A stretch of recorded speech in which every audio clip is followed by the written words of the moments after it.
Cristiano Ronaldo, The Relentless Rise. Part 1, The Boy from Madeira. I'm living proof that dreams do come true. But dreams are nothing without hard work. Cristiano Ronaldo. Globe showing Europe, Africa, the humble beginning.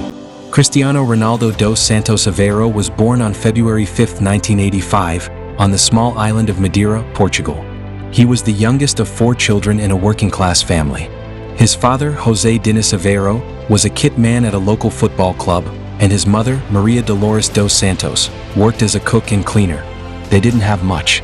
The family lived in a cramped, tin-roofed house in the poor neighborhood of Santo Antonio. The walls were thin. The nights were long. Hunger was sometimes louder than dreams. But there was something special about little Cristiano, a fire in his eyes, a hunger not for food but for greatness. Person running a child who couldn't stop running. From the moment he could walk, Ronaldo was always moving, kicking cans in the street, playing football with older boys. If you asked his neighbors, they'd all say the same thing. That boy, he was different. He didn't stop, ever. At the age of 6, he joined a local team called Andorinha, where his father worked. Even at that young age, he was obsessed with training, with winning, with being the best. While other kids played for fun, Ronaldo trained like a professional. While others laughed at defeat, Ronaldo cried, even in losses that didn't matter. Because to him, everything mattered. Pain and passion. Despite his talent, life wasn't easy. His father, José Diniz, struggled with alcoholism, a shadow that haunted the family. Young Ronaldo often saw his father stumble home drunk, exhausted, broken by the weight of poverty in life. It affected him deeply. At school, he was teased for his Madeiran accent and for being skinny. He was expelled at age 14 for throwing a chair at a teacher who mocked his background.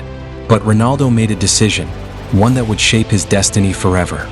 I chose to focus only on football, nothing else. He convinced his mother to let him quit school and train full-time.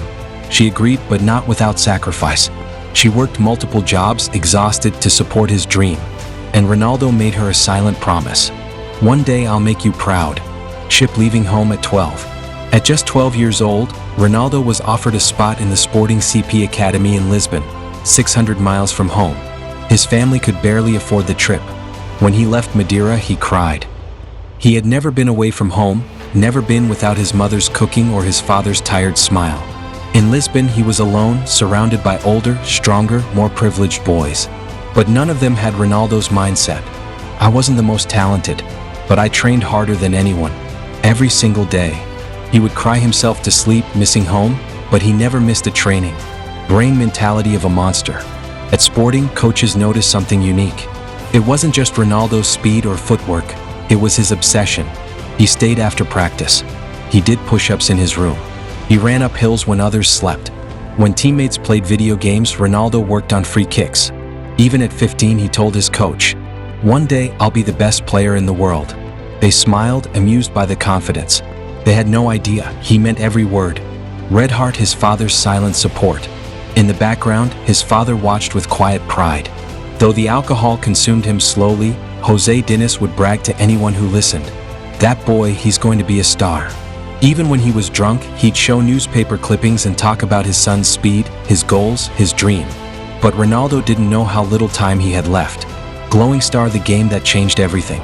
On August 6, 2003, Sporting CP played a friendly match against Manchester United. Cristiano was only 18, but on that night, he played like a man possessed.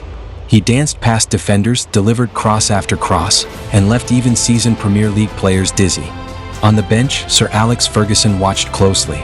After the match, United's players begged Ferguson to sign Ronaldo immediately.